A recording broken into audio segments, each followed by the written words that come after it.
एक 3 साल की बच्ची जिसने अपनी स्कूलिंग स्टार्ट ही करी थी, स्कूल बस से घर आते टाइम बस ड्राइवर ने इस बच्ची का बस में ही रेप कर दिया। जब वो बस ड्राइवर उस 3 साल की बच्ची का रेप कर रहा था तो बस में एक वुमेन अटेंडेंट भी थी।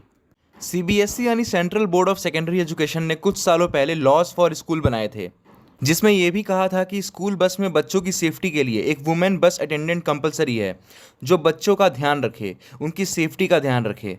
जिस बस में रेप हुआ उस बस में वुमेन अटेंडेंट प्रेजेंट थी, पर ये वुमेन अटेंडेंट बच्चों की सेफ्टी का ध्यान नहीं रखती थी। ये तो और ड्राइवर के साथ मिलकर बच्चों की लाइफ खराब करती थी।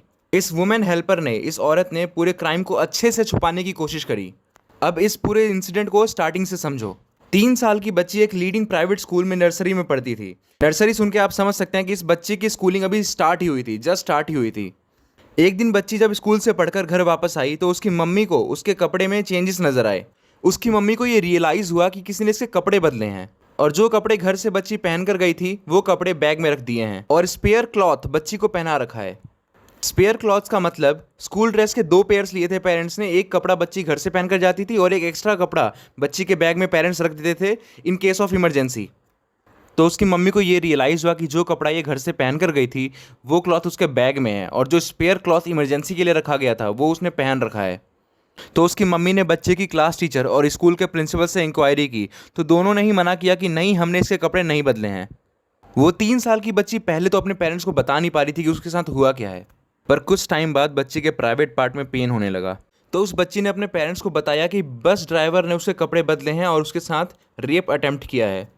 उसके पेरेंट्स अगले ही दिन स्कूल गए और बच्ची ने वहाँ पे बस ड्राइवर को आइडेंटिफाई किया। अभी के लिए पुलिस ने उस बस ड्राइवर को और वुमेन अटेंडेंट जो उस बस में सब होते हुए देख रही थी, उन दोनों को अरेस्ट कर लिया है। ये सारा इंसिडेंट मध्य प्रदेश की राजधानी भोपाल में हुआ।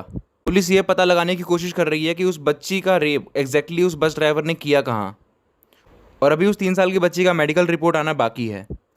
पता है ये इंसिडेंट क्या प्रूफ करता है? ये इंसिडेंट क्लियरली प्रूफ करता है कि India is not a safe country. जहां लोगों के अंदर रेप जैसा बड़ा क्राइम कमिट करने से पहले डर ही ना हो, खौफ ही ना हो, वो कंट्री कैसे सेफ हो सकता है? इंडिया में अगर लड़कियां स्कूल से, कॉलेज से घर आने में अगर 30 मिनट भी लेट हो जाए तो यहाँ घर पे पेरेंट्स घबराने लगते हैं, प्रेयर्स करने लगते हैं कि वो सेफ हो। चाहे वो किसी की सिस्टर हो, डॉटर हो या वाइफ हो, सबके अंदर डर बैठ जाता है अगर वो घर हल्का सा भी लेट आएँ। और इस न्यूज़ के बाद वो पेरेंट्स जो स्कूल बस को सेफ मानते थे वो अब स्कूल बसेस पे भी ट्रस्ट नहीं करेंगे। इंडिया में बस लॉज लिखे हुए हैं लेकिन उसके ऊपर एक्शन जल्दी नहीं लिया जाता। अब उस बस ड्राइवर को फांसी मिलेगी या नहीं, ये तो देखने की बात है। I just want to say that आप अपनी सिस्टर, अपनी डॉटर, अपनी वाइफ, अपनी मदर, सबका ध्यान रखें। वाइफ और मदर तो चलो ठीक है, उनके पास फ़ोन रहेगा, इमरजेंसी के टाइम पे आपको कॉल कर सकते हैं, लेकिन जिनकी सिस्टर और जिनकी डॉटर स्कूल में पढ़ती हैं वहाँ पे फ़ोन अगर अलाउ नहीं है, फिर भी चोरी से छुपके से आप उसको फ़ोन दे के रखें ताकि इमरजेंसी के टाइम पे वो आपको कॉल कर सके। And womens, be brave. कभी भी कोई मोलेस्ट करने की कोशिश भी करे देन रेज योर वॉइस, और उस आदमी से बिना डरे बोलो कि पीछे हट और तमीज़ में रहे। तुम्हारी सिर्फ लाउड वॉइस से ही वो तुम्हें दोबारा टच करने से पहले डरेगा। और ये सब चीज़ें क्राउड में बहुत ज़्यादा होता है, जहाँ पे भीड़ बहुत ज़्यादा हो, जैसे बसेस में और मेट्रो में।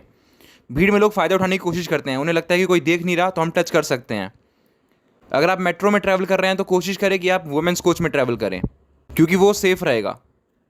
और हो सके तो अपने साथ एक छोटा इक्विपमेंट रख लें जिससे आप अपने आप को प्रोटेक्ट कर सकें, क्योंकि सेक्शन 100 के आर्टिकल नंबर 3 में क्लियरली मेंशन है कि अगर कोई भी व्यक्ति रेप कमिट करने की कोशिश भी करता है तो आप अपने सेल्फ डिफेंस में उसके ऊपर अटैक कर सकते हैं।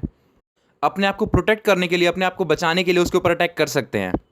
अब अटैक का मतलब ये भी नहीं कि आप उसे जान से मार दें।